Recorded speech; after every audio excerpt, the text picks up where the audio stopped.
Hello, welcome to Selah with PTee. Always a joy to have opportunity to share with you. We want to continue on our series, Essential to Happily Ever After.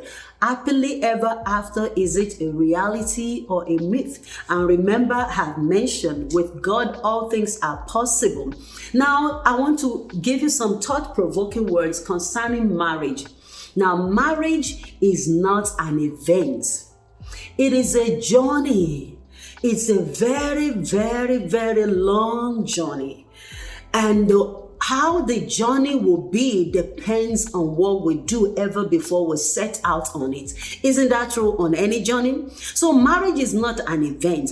I've seen a situation in which a marriage is coming. We'll plan to, in 2 years' time, we set a date, or in a year's time, and every effort is geared towards that one day.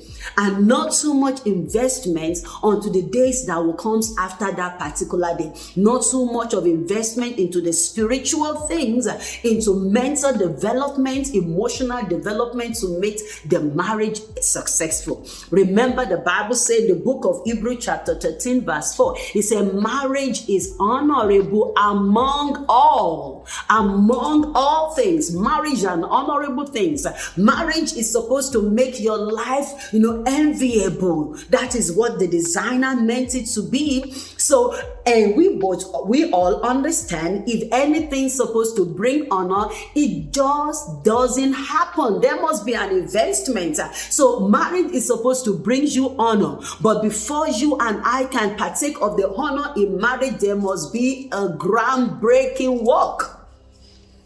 A groundbreaking work, y'all. There must be it. And another thing about the institution of marriage is we have another scripture that we have talked about, Ecclesiastes chapter 4 verse 9. It says two are better than one because they have good returns on their labor, on their investments. They have good returns. And the word that caught my attention there is two are better than one, meaning that when I venture into marriage, it's supposed to make my life better, not bitter.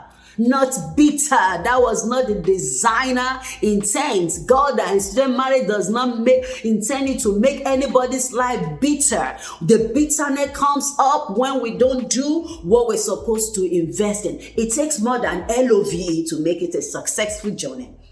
Now, let me leave you with this before I begin to wrap up. One thing that I want to begin to talk about is for you to begin to recognize the red flag before you say I do, or before you even move forward. Number one red flag that I'm going to talk about is the red flag of belief system.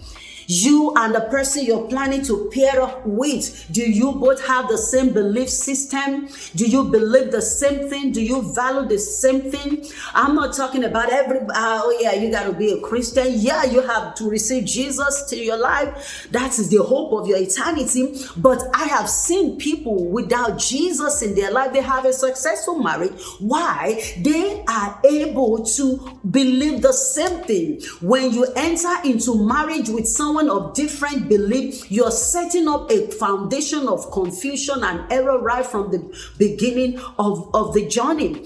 Not just for you, even for the children that will come into the marriage. You're setting them up for confusion. So belief system must be something that both of you hold as one thing, one word. You're believing one thing, you're saying one thing, you are agreeing into the depth of one thing, not just a casual, I'm a Muslim or I'm a Christian, just not a casual conversation. You must truly value the same belief and follow it to letter.